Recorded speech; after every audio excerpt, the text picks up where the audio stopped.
à tous, je suis super contente de vous retrouver aujourd'hui pour enfin la première vidéo dédiée à l'entrepreneuriat sur ma chaîne.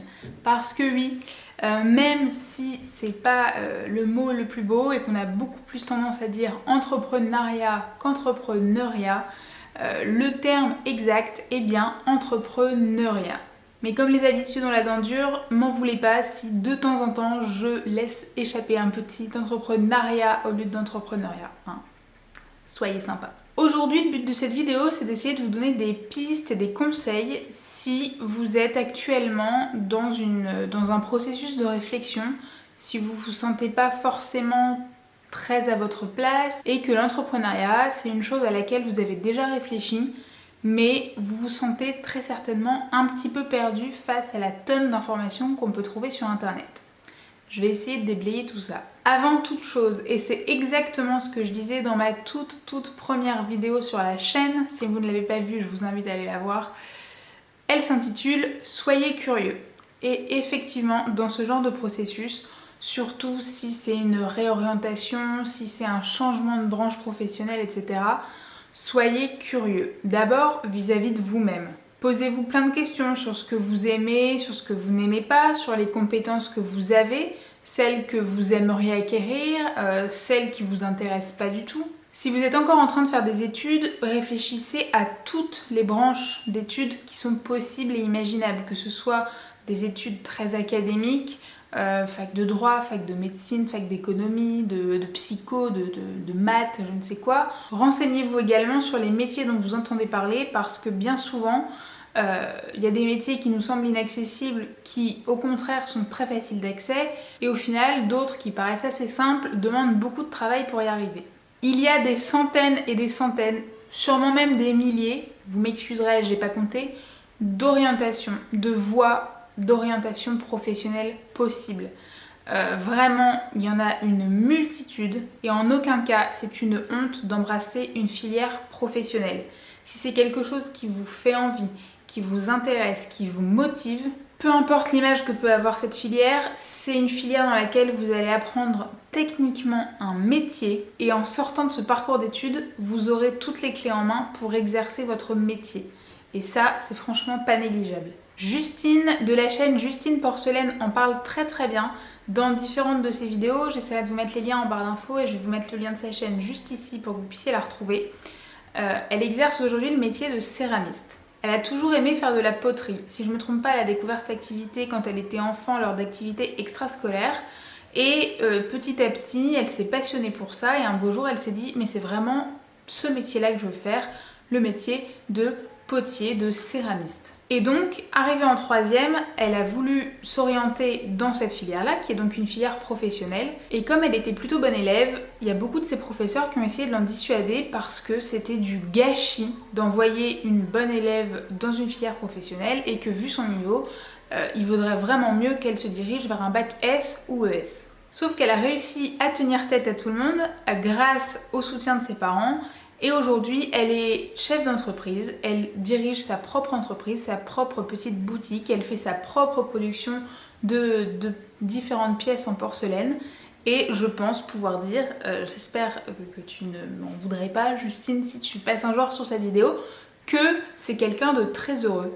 Que oui, être indépendant, c'est pas facile, ça demande beaucoup d'heures, ça demande même de faire des choses en dehors des heures de travail normales, mais en attendant, elle peut s'arranger comme elle veut au niveau de ses horaires. Et je sais qu'avec le petit bout qu'elle est en train de dorloter, c'est quand même plutôt pas mal de pouvoir s'organiser comme ça. Si au contraire vous avez terminé vos études et que vous êtes déjà dans le monde du travail, ça va peut-être être un petit peu plus compliqué, mais il n'y a absolument rien d'impossible. Comme pour les étudiants, posez-vous plein de questions. Une petite introspection sur ce que vous faites aujourd'hui, si vous aimez le métier que vous faites ou si vraiment vous n'en pouvez plus du tout, s'il y a certains aspects de ce métier que vous aimeriez retrouver dans votre futur travail ou si au contraire vous voulez vraiment changer de voie totalement et de passer de trader à boulanger.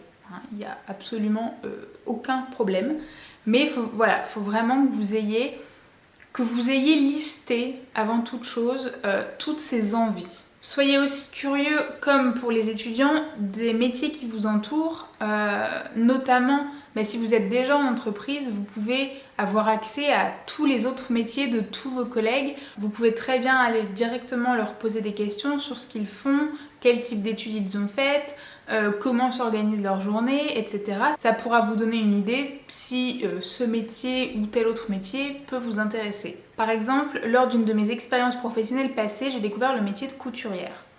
Pour moi, c'était vraiment quelque chose qui se faisait quasiment plus en France, parce qu'on l'entend toujours, l'industrie du textile, elle est délocalisée en Europe de l'Est, en Afrique du Nord ou en Asie. C'est vrai que j'avais jamais poussé la réflexion plus loin, et là, dans cette entreprise, j'ai découvert le métier de couturière, où à partir de dessins de designers, ces personnes sont chargées de trouver la bonne manière de monter un vêtement. Et je trouve ce métier absolument passionnant. Et je sais que si j'avais eu connaissance de cette facette du métier il y a quelques années, je me serais très certainement dirigée vers ce genre d'études. Si vous avez une passion qui vous anime, essayez de voir si vous pourriez en vivre. Essayez de voir aussi quels autres critères sont importants pour vous en dehors du travail. Est-ce que vous aimeriez pouvoir travailler de chez vous? Aujourd'hui, il y a de plus en plus de métiers qui peuvent être faits en freelance depuis votre canapé ou votre bureau et qui ne vous imposent pas d'horaire de travail strict. Et donc effectivement, si vous avez à cœur d'être très proche de vos enfants, ça peut être vraiment quelque chose à considérer. Enfin, renseignez-vous sur les diplômes qu'il vous faudrait éventuellement passer, parce que certains métiers sont régis par l'obtention de certains diplômes et vous ne pourriez pas les exercer sans ces diplômes. Donc si vous êtes toujours en poste, il existe plein de manières différentes de pouvoir continuer à vous former tout en continuant de travailler. Peut-être que vous pouvez trouver une formation via votre entreprise, ou alors faire une VAE, une validation des acquis de l'expérience, qui peut vous permettre de valider certains diplômes en fonction de l'expérience que vous avez déjà acquise, ou alors carrément partir en CIF, c'est partir en congé individuel de formation. Ce CIF vous permet de consacrer un temps considérable, souvent plusieurs mois voire un an, pour reprendre une formation.